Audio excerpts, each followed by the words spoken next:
Merci Monsieur le maire, mes chers collègues. En premier lieu, je souhaiterais adresser au nom du groupe UDI Modem toutes mes félicitations à Madame Dominique Versini ainsi que l'ensemble des 1700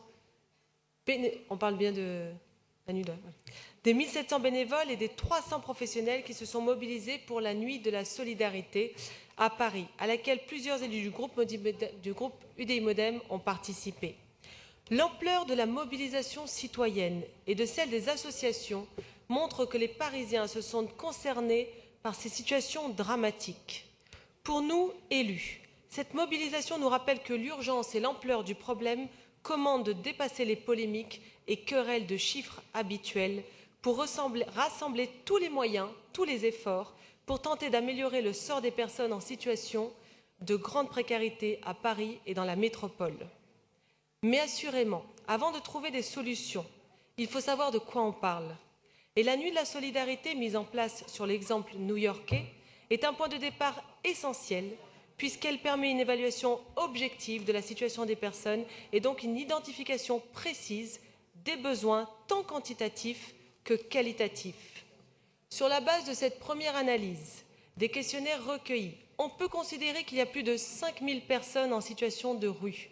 Si l'on prend en compte les 2952 personnes recensées dans les rues parisiennes, le métro, les grandes gares parisiennes, les services d'urgence de la PHP et dans certains parkings publics, mais aussi les 2149 personnes hébergées temporairement dans le cadre du plan hiver et du plan grand froid cette nuit du 15 février dernier. Compte tenu des 16 000 autres personnes accueillies dans le dispositif d'hébergement pérenne, c'est donc près de 1% de la population parisienne qui se trouve en situation de précarité extrême. Paris ne peut agir seul pour garantir à tous une solution d'hébergement pérenne et adaptée à la complexité et à la diversité des citoyens de rue.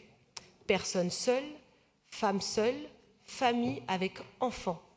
En tout état de cause, le groupe UDI Modem attend beaucoup de l'analyse qualitative des données recueillies lors de cette nuit de la solidarité, qui permettra d'affiner au mieux les solutions visant à la mise à l'abri de ces personnes vulnérables en mettant autour de la table l'ensemble des acteurs, notamment institutionnels.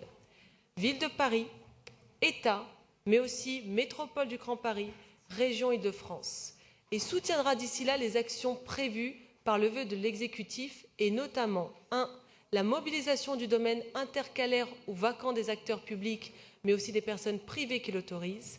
2. Le développement d'expérimentations d'hébergement de très grande urgence, avec, nous l'espérons, une attention particulière à ce que ces solutions, même temporaires ou mobiles, permettent l'accès à un service d'hygiène minimum tel que des douches. Le renouvellement, le renouvellement annuel de cette opération. Enfin, et ce sera mon dernier propos, il semble indispensable que les résultats de l'analyse qualitative des questionnaires soient transmis aux élus du Conseil de Paris, afin qu'ils puissent aussi participer à la recherche de solutions ou d'outils pour mieux répondre aux besoins sociaux identifiés. Je vous ai fait cette demande en espérant qu'elle soit satisfaite. Merci beaucoup.